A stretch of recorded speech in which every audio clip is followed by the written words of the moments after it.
Hello, welcome to the Flute 360 podcast, where we incorporate a panoramic view of flute-related topics. I am your host, Heidi K. Begay, and this is episode 145, an interview with Becki Chesnes, the owner of the Flute Shop. Hello, flute lovers and Flute 360 fans. It's Adam Workman from Flutistry. You might know us from our concert and masterclass live streams, or our famous selfies. And what about our iconic water bottles? Or maybe we've helped you with instrument trials or your repair needs on the road or at our home in Boston. Flutistry helps flutists across the globe sound their best from our home in the flute-making capital of the world. Whether you are looking for a flute, piccolo, alto, or bass at any level, or repair services, sheet music, or accessories, Flutistry is here to support you and your artistic goals. This flute geek with experience in performance, repair, and flute making started Flutistry, literally flute and artistry, because I believe a flute dealer should be the artist advocate with every product or service we provide, especially in the flute search process. Now, 10 years later, we're here talking with Heidi about new tools and ways that Flutistry is supporting flutists like you at every stage of your artistic evolution. Stay tuned for our episode and be sure to follow us on Instagram, Facebook, and visit us online at flutistry.com. Stay safe and play on.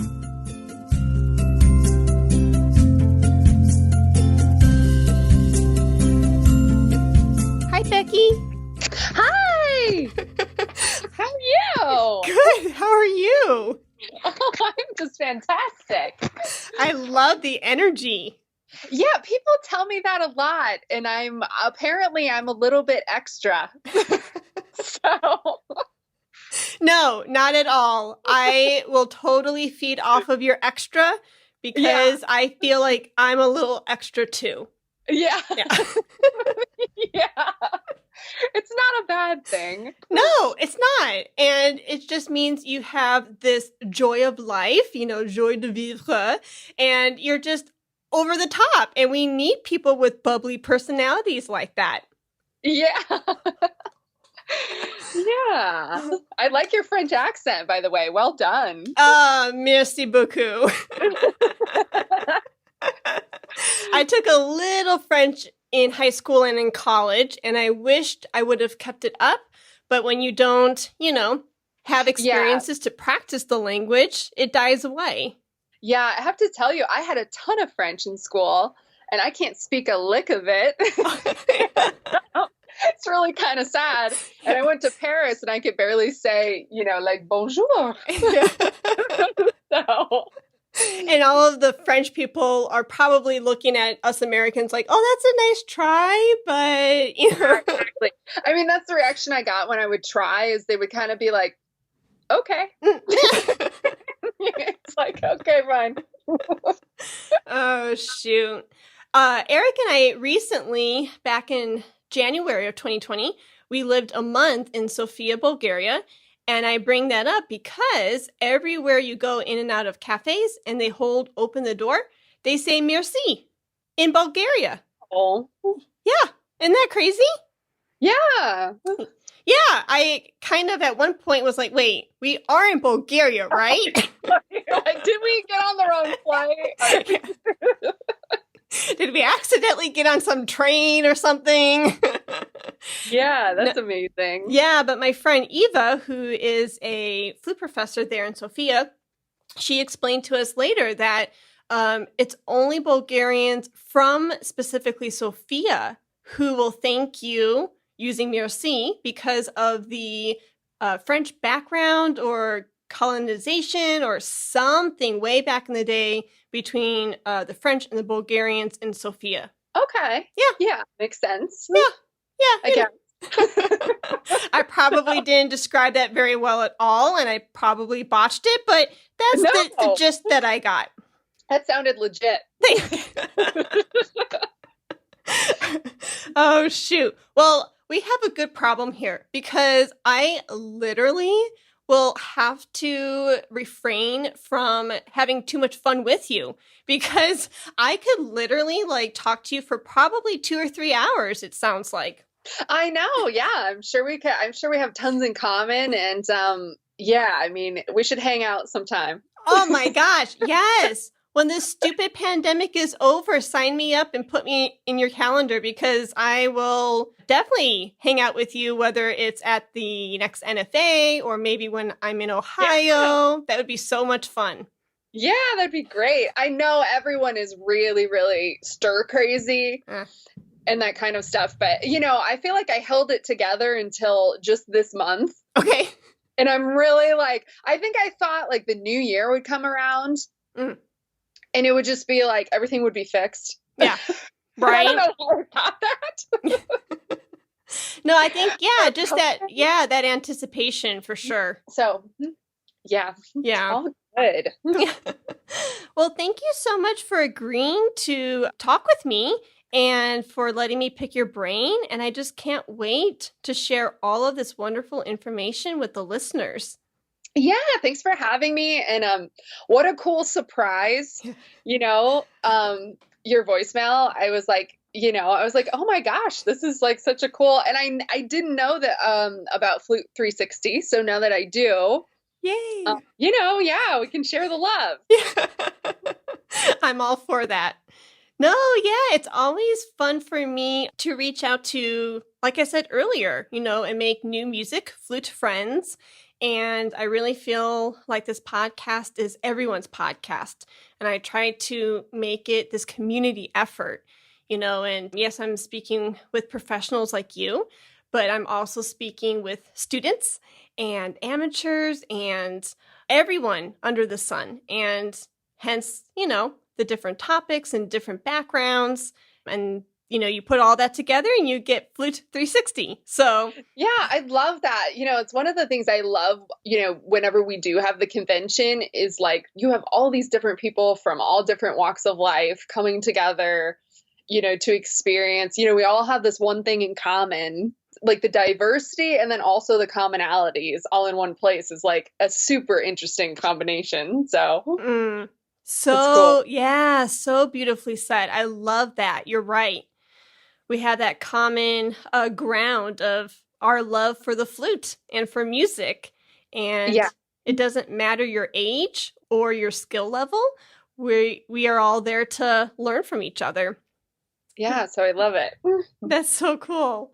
So I was checking out your wonderful career and bio online, and I am so stoked to pick your brain. You've done a little bit of everything.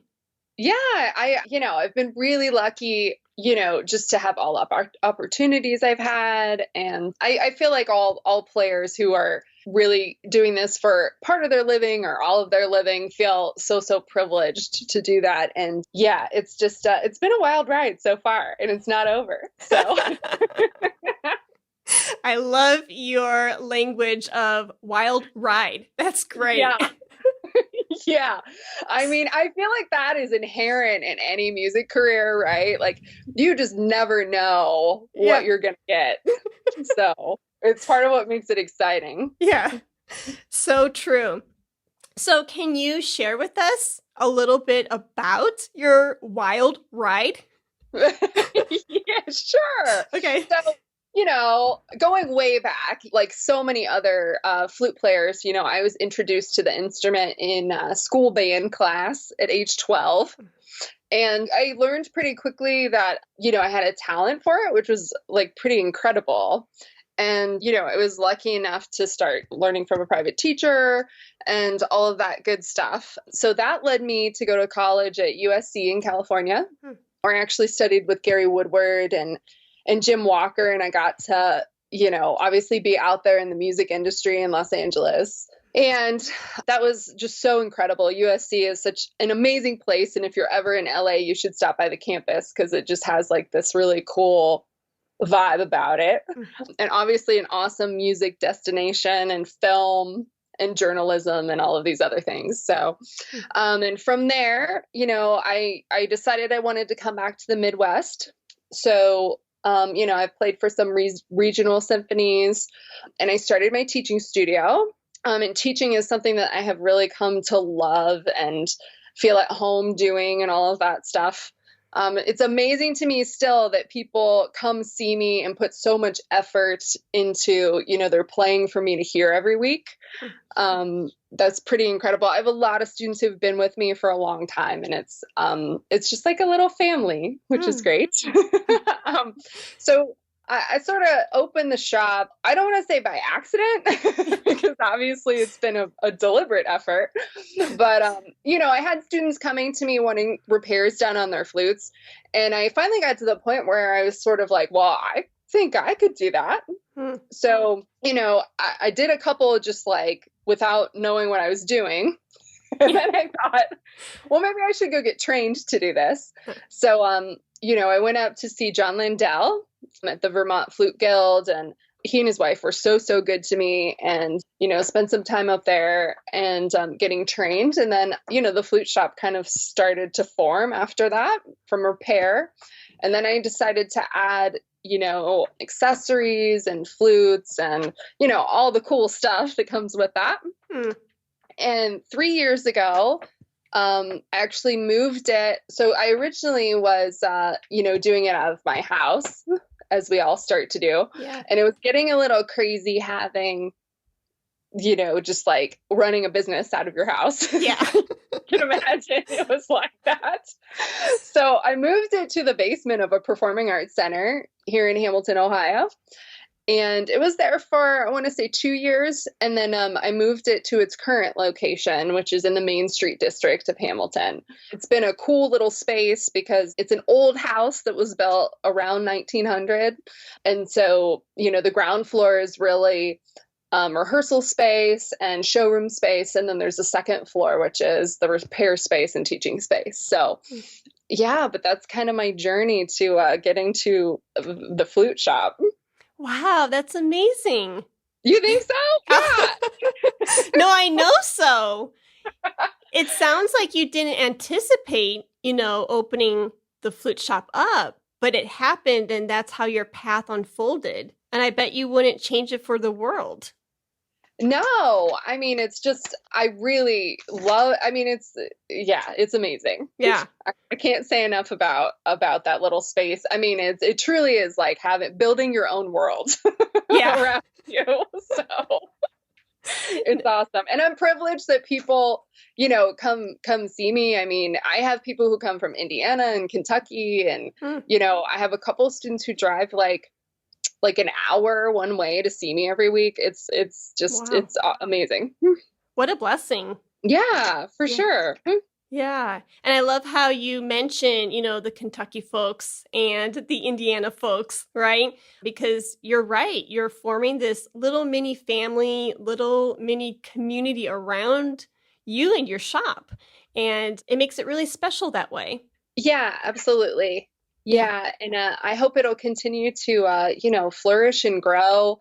I'm relieved. I have to say there was minimal impact due to COVID, which I mean, we're pretty small anyway. Okay. But I had some concerns when, anytime you have some kind of economic recession, obviously musicians are some of the most affected. And I feel really lucky that there was minimal impact to TFS. So really lucky there. Nice. Congratulations. Thanks. Yeah. Yeah. I bet that's a weight off of your shoulders. Yeah. We're nearing the end here, hopefully. So. Right. So we were talking about, this little mini family, and I can just tell how your voice is lighting up, just this community that you have put around your shop. So what other special elements are unique about your store? So I really, I took a long time. I actually took a year to research when I was looking to move the location of the store I was like, okay, should I move it, more like downtown Cincinnati? Should I move it to Indiana? Like, I was just like completely like, where, does this, and I ended up coming to the conclusion that Hamilton, Ohio is such a special place, not only because of its geographic location. I really wanted people from lots of different places to have access, and it's kind of geographically, in the Midwest in a really good spot for that. But, Hamilton is really like this. It's having this economic resurgence, and, there's a lot of businesses investing in the area. And it's a little arts enclave, which I think is sort of unusual to have a lot of businesses, like, corporate businesses in an area that also has an arts focus. So it's got a lot of visual art things happening, and hopefully people who come see the shop will get a chance to see. There's an organization called Street Spark that does murals all over the city, and we have this Fitton Center of Creative Arts that's right down the street, and there's lots of, like, there's a painting store not that far, there's a ceramics place, there's a custom made candle business. So one of the things that makes it special, I think, is the experience of coming to the shop, because even though, the flute shop is like its own contained entity, there's all these other things around that I feel like enrich the experience. What an amazing answer. Yeah. Yeah. So, I mean, you can come to the shop, you can get a burger, then you can get homemade ice cream, then you can go paint some pottery. I mean, it's... Yes, and more yes, please. Yeah. And to that end, I've formed, and I'm going to continue to form, some partnerships with local artists to sort of make this connection between the flute and music and, one-of-a-kind things to have at the shop. So I'm looking forward to doing more of that in 2021, for sure. I love that. And me listening to this story and listening to your answer, the big takeaway that I want to highlight for the audience members who may or may not have heard this, what I'm hearing is that your decision for location and your outreach into the other arts is extremely intentional. It wasn't by mistake where you chose to place your shop in Hamilton. You had really thought about it. And I really respect that. And I think that's really good for all of us, whether we are teachers or performers or business owners or whatever, to kind of take the step back, ground ourselves, look around, think, research, and then take action. For me, I'm such an action-driven person where I sometimes will just go and act. And then I end up making more work for myself. Because if I would have just sat with the idea maybe a minute or two longer, right, I wouldn't have created more work for myself, meaning going back and having to redo stuff, things like that. So I say all of that from the perspective of me and knowing how I work and hearing how you were extremely intentional. It's a good reminder for me when pursuing different projects or whatnot. So I thank you for that. Oh, yeah. I will say, I'm highly strategic and, very thoughtful and deliberate in most things that I do. Yeah. So thanks for noticing. Yeah. I literally have on my whiteboard in front of me, Heidi, think before you act. It's in red. It's right in front of my face. And so that's how I can easily recognize it, because that's something I have to remind myself pretty much on a daily basis. That's not a bad thing, though, either. I mean, I think there is something to be said for spontaneity and really like acting in the moment and like, like working off of your gut. Yeah. I appreciate that. Thank you. Yeah. And it also reminds me of my dear friend Beatrice, who's the artistic director of the Tampa Flutefest.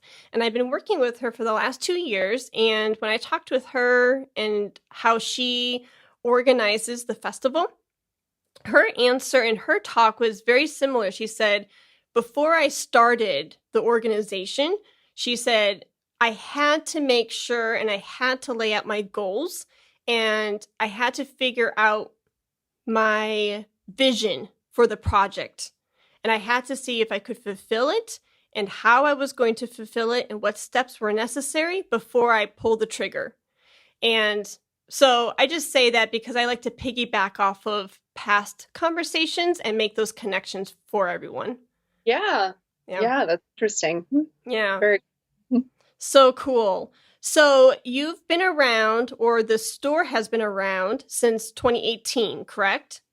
Yeah, I think I'm losing track a little bit here, but I believe it's shortly before. I think it's April 2017. Okay. It's either April 2017 or April 2018. I'm losing track, but I believe we're about to hit our 5-year anniversary in April. Oh, congratulations. Thanks. Yeah. Good. I think we're officially out of startup timing at Okay. the 5-year mark. So, You're getting over that hump. I mean, not that really, but yeah, it's good. That's great. So in these 5 years then, as a business owner, what is the most prominent lesson that you've learned while managing your store? So I sat down, this was a tough question, and I sat down and I thought about it last night. Nice. What are the takeaways that I've learned in the last 5 years? I will say I came up with 3 things. The first of which is, to never give up. And I think that is something that if you want to be in the music industry and you want to be a flutist, you have to have in your bones. Mm-hmm. It doesn't matter what happens, or, you just keep charging forward, right? Mm-hmm. You may have to make adjustments, and it may not look like what you thought it was going to look like, but yeah, to never give up, because if you give up, you're definitely never going to get to the place that you want to get to. Yeah. Right? Yeah. If you're trying, there's at least a good shot that you're going to get there. So yeah, it's a tough thing to do. I think that's an important thing, that musicians need to keep in mind. Okay. The second thing was to have a backup plan for your backup plan for your backup plan. So, first make a plan, but then, have those other things that you can, rest on when that goes wrong, and it will go wrong. I mean, there's been plenty of things that I've tried at the shop that, have not been successful. And, it's still a good exercise because it shows you what's, okay, that doesn't work. Let's try something else. Yeah. Which is a good exercise unto itself. And then the third thing is you can't please everyone. And I think this is something particularly, the female gender. We tend to want to make everyone happy. But, I think we need to re-examine sometimes, is that a worthwhile goal? And is that really feasible? I personally don't think it is. And that's okay. It's okay not to have this mass appeal. And which is something in society that, I feel like has become like a standard of like, look at in pop culture in particular. It's like, oh, you want something that has mass appeal, that appeals to everyone. As flute players and flute specialists, that's not going to be the case, and that's okay. Yeah. Right? It's all about finding your people, and that's where it's at. Yeah, I couldn't agree more. You are my now new favorite person ever.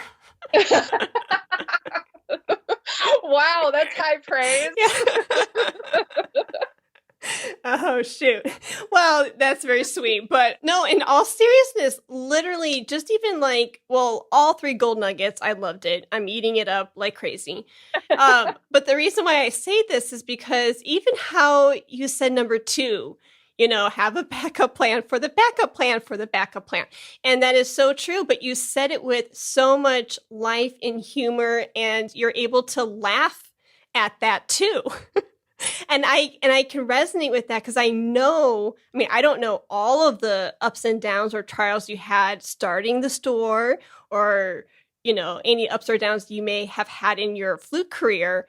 But just from your answer alone and how you can laugh at it now, do you see what I'm saying? I know exactly where you're coming from because I feel the exact same way. Yeah. I mean, I think everybody gets bumps and bruises along the way, and, you learn from those, and sometimes it leads you to, such a good place. So I've definitely learned, just to kind of roll with it, because even though, something might not look like what you thought it was going to look like, it might lead you to something better. So you just have to wait and see. Yeah. you may be pleasantly surprised on the other end of it. Yeah. Yeah. You might look back and say, wow, that wasn't what I had planned. But actually, I'm glad it unfolded that way, because look at all of these different relationships or blessings or whatever the case may be. Look at all of this and how it came from that. Exactly. Yeah. Yep. You got it. That's amazing. So because we are still kind of ish in the middle of this pandemic and, pressing onward, and hopefully, with fingers crossed, with this vaccine, things will start to, resemble a little life pre-pandemic. Yeah. So as we're looking into 2021, what are the different events or opportunities that you are excited for? Yeah. So once we get out of quarantine or prison or whatever this is, Prison. one of the things I'm really looking forward to is cranking back up the shop flute choir. Okay. Which is something that, I think it's such a good outlet for everybody who participates in it. It's funny. We typically have rehearsals that are, like about an hour long, but I block out more than that, because people arrive early and they like to get coffee. Typically we have it on Saturday morning and, it's just kind of like a cool way for people to like unfold, their week and, hey, I had this happen to me, and like the interaction between everybody is pretty cool. And the amount of playing and talking, I think, is about equal by the time we get done. So I'm really looking forward to bringing more people into the fold for that. And ideally we'd build something that, we could go perform at the convention every year and all of that good stuff. So I'm really looking forward to, kind of growing the flute choir thing that we're going at the shop. Hopefully the people who want to play in it are also excited about that. Yeah. Oh, I'm sure it's literally a huge dent in their schedule in the sense of not having it right now. They probably are missing it tremendously. Yeah. I mean, I definitely am. And, kind of anything goes, with that, I try to be pretty flexible in terms of the repertoire that we do. And yeah, there's pretty much no limits. So definitely looking forward to that, though. I am confident that we will get there after this COVID thing's over. Yeah, I love that sense of hope. That's what we need. Yeah. I mean, I do see, and I don't know how you feel, but I do see like, on the horizon, I think the second half of this year is gonna be, maybe we won't be completely back to normal, but I think it'll be on its way there, and that'll go a long way with everybody. I think so too. Definitely. Yeah. That's amazing that you open up your shop for those community flute choir readings. I mean, one of my plans, in the future is to have more square footage, because ideally I'd like to have, recitals going on, and occasionally we might be able to have, a brass player or two in, anything like that, diversify a little bit. Yeah. I mean, I love having people around at the shop and having music playing, and, the interaction there is really special. Oh, cool. So I just thought of a question hearing you say all of that. Are you literally a one-woman show, or do you have a team helping you at the flute shop? I am, for the moment, a one-woman show. Woo! It's a question. Yeah. Yeah. So we do all the teaching, all the repair, all the sales, and all the events. So, wow. Yeah, it's not as much of a work. I'm making it sound like, it's like a 90-hour-a-week job or something. It's not.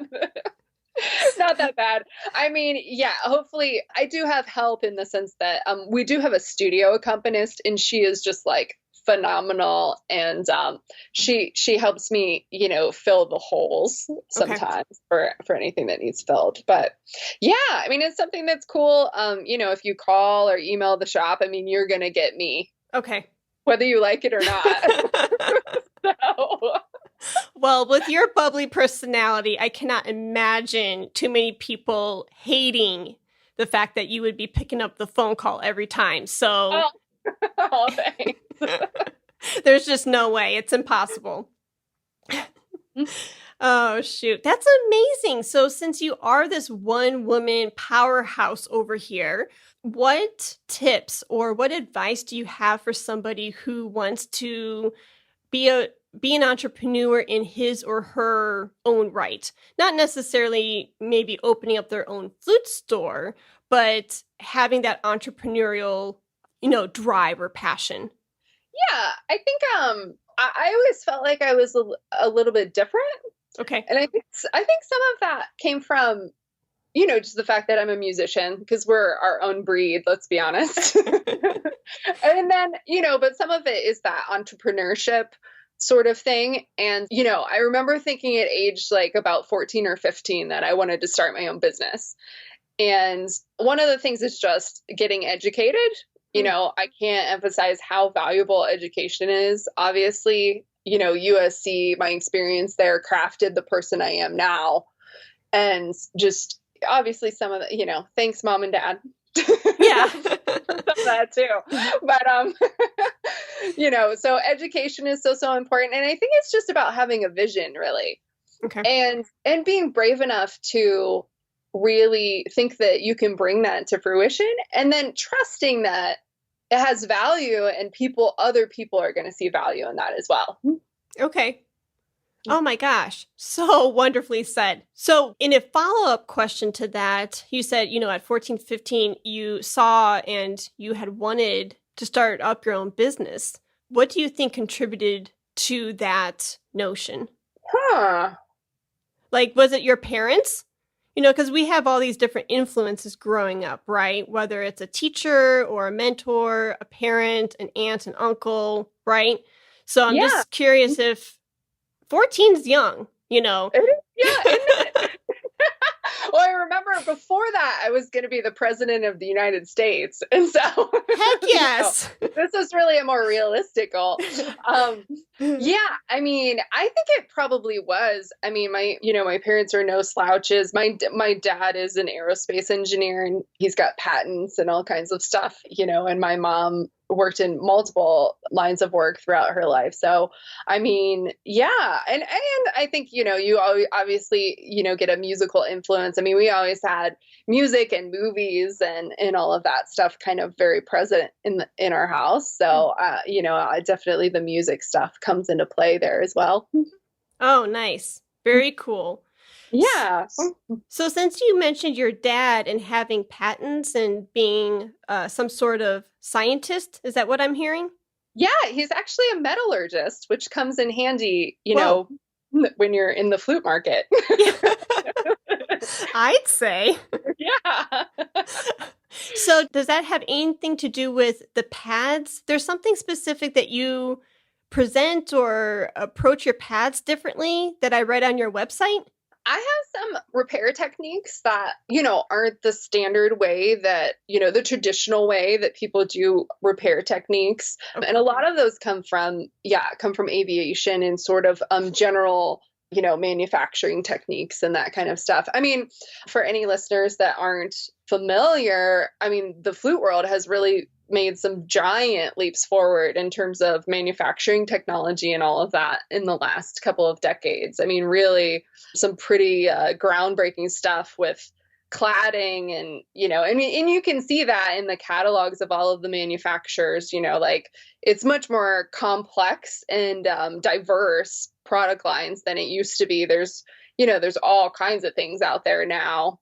And that's a result of all that development that's happened. So cool stuff. Interesting. That is so cool. It is, isn't it? So it's funny. One of the things that I think about a lot is, is our foot joints. Okay. I recently got to see an original orchestral flute from way, way back in the day, like 19th century type stuff. Okay. And it's funny, the foot joint design hasn't evolved a lot. Okay. I was like, oh, that's pretty similar to what I have on my flute. Yeah. So that kind of surprised me. So I think that's maybe one of the like final frontiers here on the technology side. So if there's anyone listening who wants to really pioneer a new foot joint, That's right. I think it's a good idea. There is a niche and there is, a space for you. Yeah. Oh, I love that. So we have talked about a lot of different things, between being an entrepreneur and, your studies in flute and your family influences and etc. Are there any last sentiments that you would like to offer before we go into picks? I think there's just one thought that I have that I think about a lot. Okay. And it's, kind of has to do with where we're positioned as musicians and in a music industry within the grander context of the world. And this sounds like a really big aha moment, but you might be disappointed. So, I mean, I get a chance to interact with people of other professions, just, around town and, through family and friends and that kind of stuff. And just thinking about sort of the viewpoint of how, musicians are perceived from the outside. And my wish is that we very much believe that there is value in music. And I think that's been proven through lots of, studies about how it, helps young people's brains develop and all of this other stuff. And I want the musicians of the world to sort of be united in the sense that there is value there. Okay. And to make sure that the remainder of people who are on the outside really, really see that value. And the reason I'm bringing that up is because I think we know that and we believe that, but then there's some kind of disconnect between that and this perception from the outside world and the monetary value that is assigned to that. No, I totally agree. A fine example is when I don't know what degree it was. It might have been my bachelor's or my master's degree. My mom at the time, I'm originally from Chicago. So here's another Midwesterner. Yeah. Chi-town. Yeah, Chi-town. I love it. She, worked at a glass shop, for X amount of years. And her partner in crime, I won't say her name in case she is listening. Wouldn't that be oh my gosh. But I remember calling, in college and saying, hi, Mom, and just checking in during a lunch break, right? Well, every now and then this other clerk would pick up the phone. And I overheard her one time say, oh, is that Heidi coming out of her Twinkle Twinkle Little Star class? Right. Oh, snap. Right. Yeah. And my mom was like, well, it's more in depth than that. I mean, it was like this snarky comment, and you even at a young age, you can't stop laughing, right? Because it's like so profound. It's so rude. It's so rude. My mom's like, I'm pretty sure it actually was my master's degree. And, my mom was like, this is a graduate level course. Yeah. And yeah, she's studying like, hardcore things here. Like, I don't know, the theoretical analysis of Haydn's Symphony number 101 or something. I mean, yeah. Like really deep stuff here.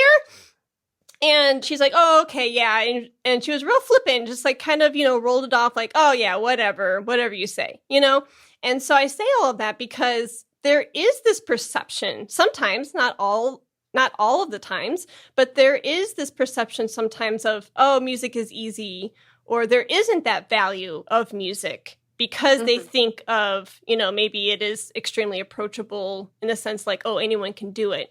And anyone can do it, I'm not saying that, but I do resonate with what you're saying. And my question then is, how do we as musicians then show our society and our culture the value that we know music has? I think it's a tough problem, right? That I'm certainly not going to solve on in the next hour. But I think some of it comes from being consistent, because I have seen, and I am all about sharing, I believe art and music and all of that good stuff should belong to everyone. But I also believe that, it costs money to produce and create. And, people who spend their whole lives training to, perform and create their craft deserve to be compensated. And it doesn't have to be like the Cincinnati Reds are compensated, but, I think it's about being consistent that there, is value there, and making sure that we don't feel bad about, or aren't shy about, assigning a monetary value there. Because there's lots of, like, I'll get asked to do a wedding and they'll be, like, oh yeah, can you do it for free? Or like, and it's like, I've been training to play for 25 years and you want me to do that for free? Yeah. Okay. So I think it's about like us getting a little more like, no, this has value. And just like you would have to pay Target for something, music has value, so you have to pay for that. Yeah, for sure. I wonder why. Maybe there's a lot of different factors here that contribute to why, our culture asks, musicians to do those events for free. A couple things come to mind, and I'm shocked because, you watch Beyonce, like she did she sang the Stars and Stripes back in 2013, right, for President Obama. We watched today Lady Gaga and Garth Brooks and J-Lo sing, today at the inauguration for Biden. And I bet their invoice was a pretty penny. Right? Well, maybe that is like the thing that like people think all musicians, like, if you're doing it for a living, that we're all compensated the same. Yeah. I just don't understand, because everyone, I mean, even the, Joes and the Janes watching Lady Gaga sing today, they know she got paid a pretty penny. Yeah. Right? Yeah. So then why then ask the flutist the next day for the free ceremony at the wedding? Yeah. I don't get that. There's some disconnect there. Yeah, it's definitely, somebody should do a graduate school project on that if they haven't already. Yeah. And if anyone's listening to this and there is a project already out there that we do not know, please let us know, because I would love to read that research. Yeah. Yeah. Me too. And the other side to that too is, I don't mean to go down this deep rabbit hole, but you just got me excited.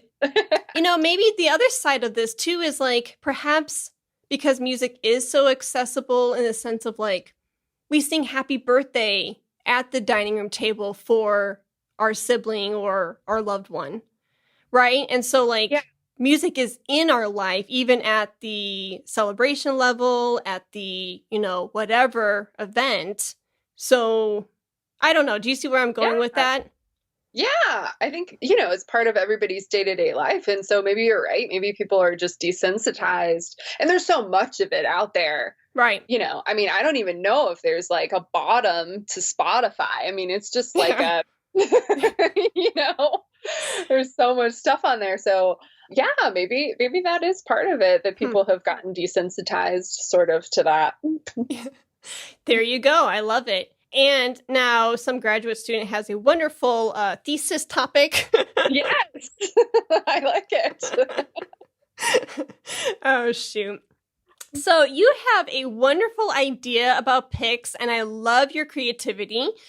Before we get into these fun pop questions, I want to do a quick shout out to some 360 listeners who have contributed this week to Instagram.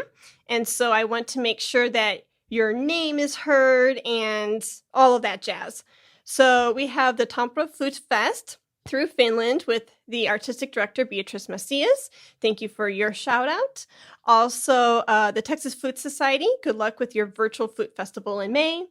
A new flute friend. Her name is Hope. She's a flutist and piccoloist out in Michigan. So thank you for your support. Also, Laura, high school flutist in Texas.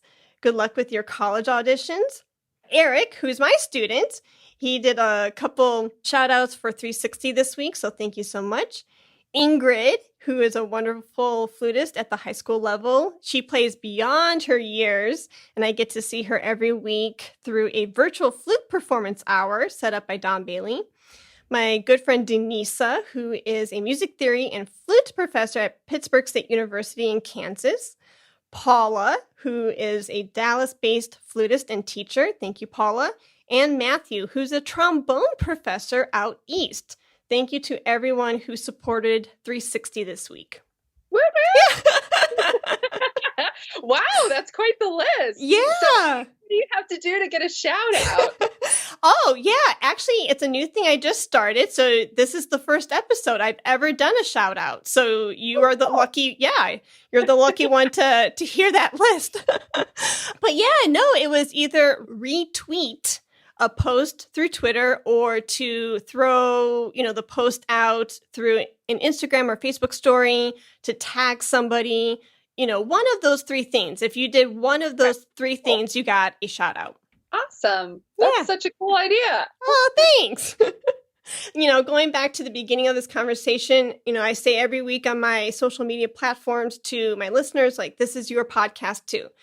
Just because my name is on the logo, it doesn't mean a thing. I just host it, but I really feel like it is the community's podcast. And so to get people involved and them asking questions and them feeling like they are a part of the podcast, I'm always trying to think of new ideas to get people on board. And so that was my idea for this week. Yeah, that's amazing. I think you should keep that going. Oh. I want a shout out. Oh, yay! Can you do a retweet next week and then I will shout you out on 130's episode? Yeah, I have to say, I'm in my late 30s, just to put that out there. Okay. And man, I'm a little behind the curve on the social media stuff. I was like, man, Heidi's got her stuff together on the social media. So. You're sweet. Barely. I have it barely together. Yeah. Brave new world there. Right? Oh, and I forgot one more shout out to Nicole Ricardo through NR Media. She has a BIPOC scholarship set up. And the deadline to apply for this wonderful scholarship is January 30th. And so I wanted to make sure that information got out there because it now gives everyone one more week to be aware of this scholarship. So check out her Instagram profile and she has all of the details there. I know I'm not doing it justice, but it's there, and check out her Instagram. That's awesome. Scholarships, you can't have enough of those. So yeah, exactly. So you had this great idea. Can you please share with the listeners and refresh my brain, please? This list of wonderful questions that you put in the email.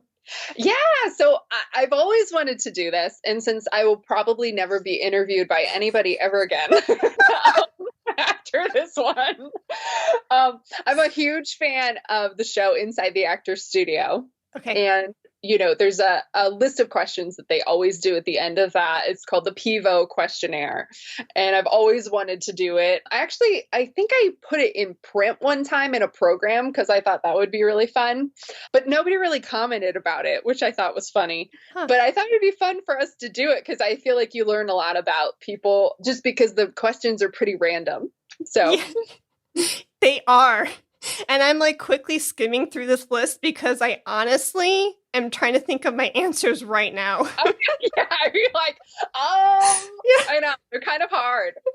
Yeah. Well, let's have you start. What is your favorite word? All right. So, snuffleupagus. Oh my gosh. Which technically is a proper noun, but I think it's so fun to say. And, the association obviously is awesome. So I love it. What is your favorite word? Oh my gosh. Well, you are much more colorful than I am. My word is going to sound so much more boring, but it has a reason, and it's because I can spell it now. I've always had a really hard time spelling entrepreneurial. And that's a tough one. Yeah, isn't it? It's like, where does the E or the U go and stuff like that? Right. I can now spell it. So I am going to choose entrepreneurial as my favorite word. Amazing. Yeah. If I were really mean, I'd make you spell it. Oh, I could do it. You are mean, but I will do it. Here we go. Let me get because I spell actually with like airtight. Do you do that? Like, do you airtight? Oh, that's a good idea. Okay. That's a good idea, though. Yeah. ENTREPRENEURIAL.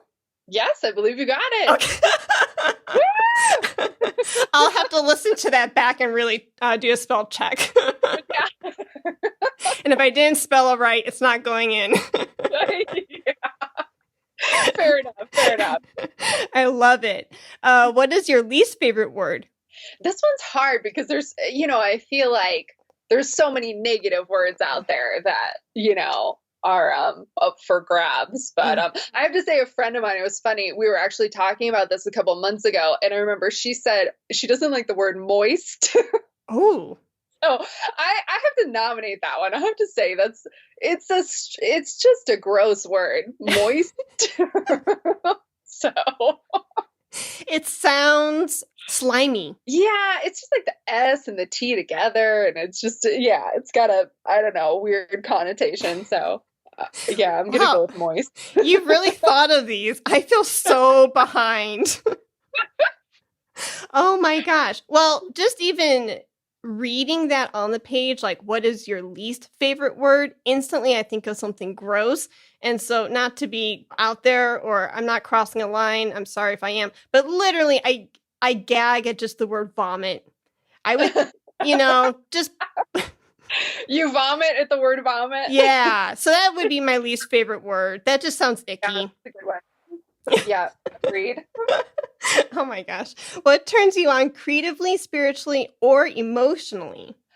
I am very drawn to people who are very open-minded. Okay.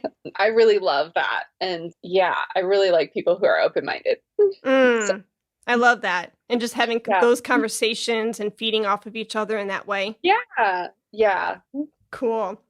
Yeah. Well, for me, I feel like I've known you my whole life, so I might as well just be very open and transparent. It feels like anything can go at this point. So to be extremely candid and vulnerable here, it would have to be my faith. It'd have to be my faith in God, and that's what really drives me in all three of those areas. So that's what I'm going to choose. I definitely, I respect that. That's amazing. Thanks. What turns you off? I have to say control. Okay. I am somebody who definitely likes control of situations, but I am very not into people who try to control other people. Okay. And that really, really bothers me. Okay. No, I could second that. Yeah. I guess mine would be people who are judgmental. Yeah. Yeah. Kind of going back with what you were saying, like have an open mind, just hearing what somebody has to offer or say, is so, so important, and so if somebody is kind of going into a conversation and I don't know. Yeah. I completely get where you're coming from. Yeah. Being judgmental, then it's not going to go anywhere. Yeah. It doesn't help. Yeah. Yeah. What sound or noise do you love? So this is going to be like the most trite answer coming from a flute player, but I still love the sound of an orchestra warming up. Oh. It's my favorite sound in the world. I love it. So I even go to the symphony early sometimes just so I can hear them warming up. I just love it. No, that's not trite at all. So. No, definitely not. Because even just you saying it sounded like a warm bath of sound that you were engulfed in. Yeah. Yeah. Yeah. And if you want to experience it, you can actually, John Mayer has a recording, I think it's Heartbreak Warfare. There's a little interlude at the beginning, and it's an orchestra warming up, and then it morphs into the beginning of the song, which I think is absolutely genius. And I wish I would have thought of that. But yeah, if you ever want to experience what I'm talking about, that's a good one. Oh, nice. Thanks for that reference. I didn't know that about his song. Yeah. Yeah. I love John. Yeah, he's a great musician. That one. That one. Oh, man. So we're on the sound or noise that you love? Okay. Yeah. Well, not to sound like a typical flutist, but to kind of piggyback off of what you just said, but mine would have to be the chirps of a barn swallow, which is a bird. And if you've ever been around a barn swallow, they have the most amazing melody and melodic line to their little chirps. Oh, Yeah. I'm going to have to look that up. I've never heard that. Yeah, go to YouTube and you can just type in barn swallow chirping or barn swallow something. I'm sure it'll pop up. And, Yeah, that's amazing. he will just, chirp, chirp, chirp, chirp, chirp, chirp, right? But then at the end, there's always this cadence. And the bird will always go, I can't do it. I'm not a bird. I can't imitate it. But it's always this beautiful, like, and it's like, he or she will punctuate that line that they just, chirped for, 20, 30 seconds. And then you'll hear this beautiful cadence and you know that he finished his thought and then he moves on to the next thought. And that's what I love about it. It's just, what we do as musicians, and it's in nature. Yeah, that's such a good, I'll have to go listen to that. Cool. What sound or noise I'm having? Well, going back to number 2, your least favorite word right now, noise is not my favorite word. just saying it is really awful. Noise. What sound or noise do you hate? So my family, if they listen to this, they're going to giggle because they torture me with this sometimes on purpose. But I really do not like the sound of knives and forks on a plate. Huh. And so, just that grinding, like scratching, I just can't handle it. So that's a good one. That's a really good one. The metal on the plate. That's like fingers on a chalkboard. Oh, yeah, that's a good one too. Yeah, Ooh. Oh my gosh, these are great questions. I'm so glad you brought up this list. Noise. What sound or noise do you hate? Well, I hate that. But I hate, okay. Oh, see, you and I, great minds think alike. Sitting at the dining room table, right? If I'm eating dinner with my family and there's normal chewing noises going on, I can do it because I'm eating, right? But if at the, let's say we're watching TV and I'm not eating, but like say my husband's eating popcorn or a sandwich or something, I can't do it. I can't.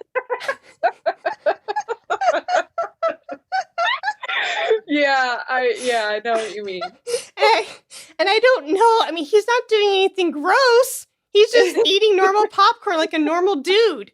But I cannot for the life of me listen to chewing when I'm not eating. That's a challenge. So best of luck with that one. Yeah.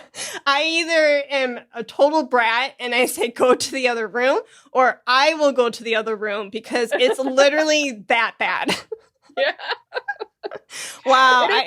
No. Yeah, it's a good one. I feel like I just unloaded a lot in that answer. Oh my gosh. These are wonderful. I really love them. What profession other than your own would you like to attempt? So I'm sort of split on this one. I really would like to attempt being either a civil rights lawyer, because I think it would be really cool to like take on the system. Oh, nice.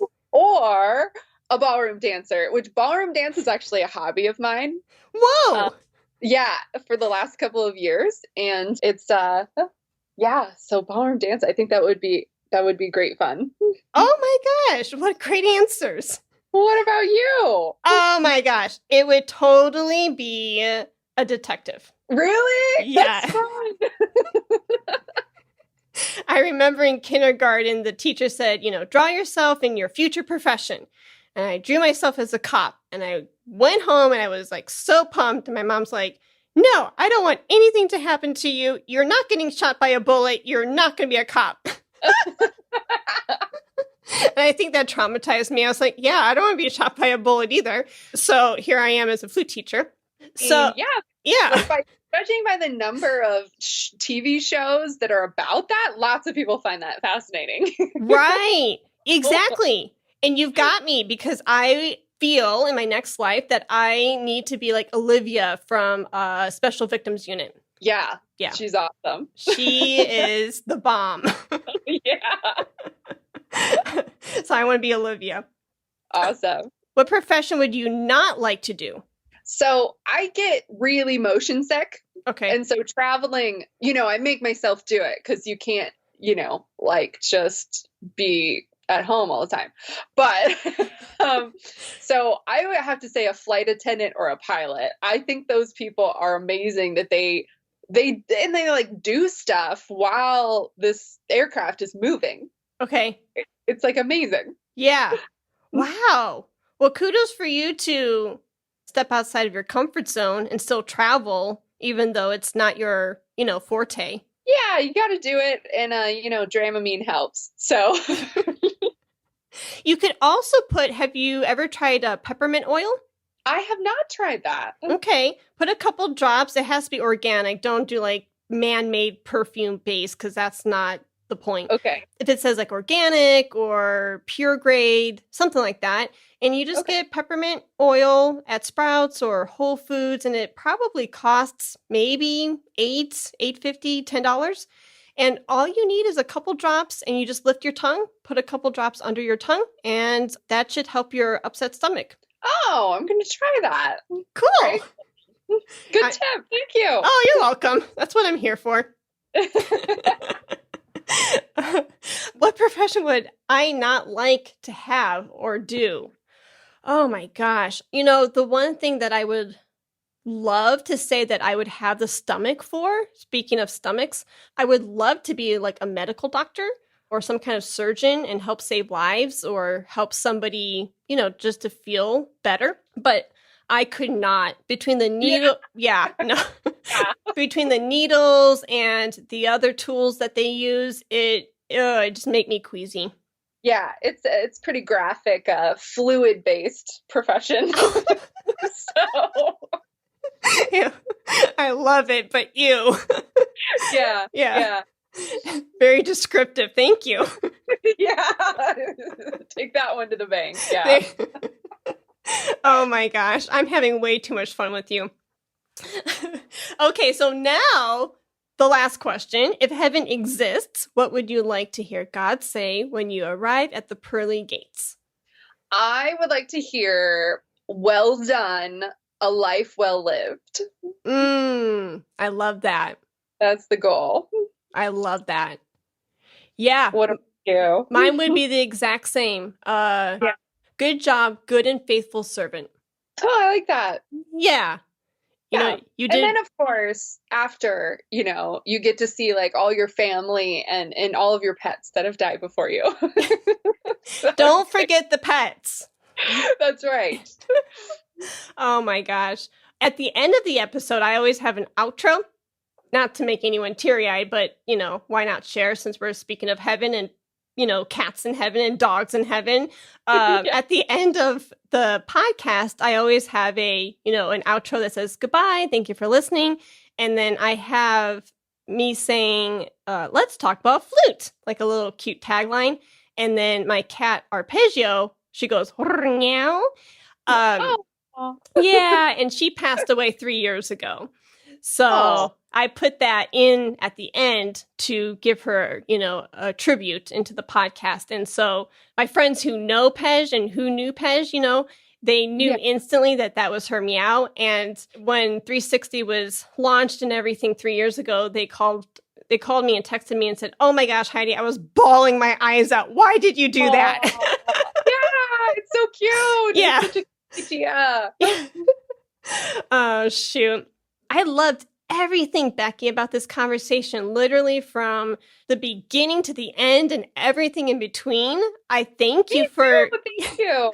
Yeah, my pleasure. You are literally just, this energy ball of wonderfulness. And you mentioned earlier how you probably will never be interviewed by anyone again. That is not true. I would love to have you on as a future guest because I feed off of that wonderful energy and knowledge that you just gave to me this past hour. So come back to 360 at any time. Oh, thank you so much. And yeah, just you've got my email and number. So anytime. I had a great time. Thanks for having me. You're very welcome. Thank you for listening to the Flute 360 podcast. Please subscribe to the Flute 360 newsletter by going to HeidiKBegay.com. A pop-up will appear and you can enter in your information for the weekly newsletter. The newsletter includes great incentives, updates, and perks to the subscribers. Go ahead to HeidiKBegay.com and sign up today. Thank you.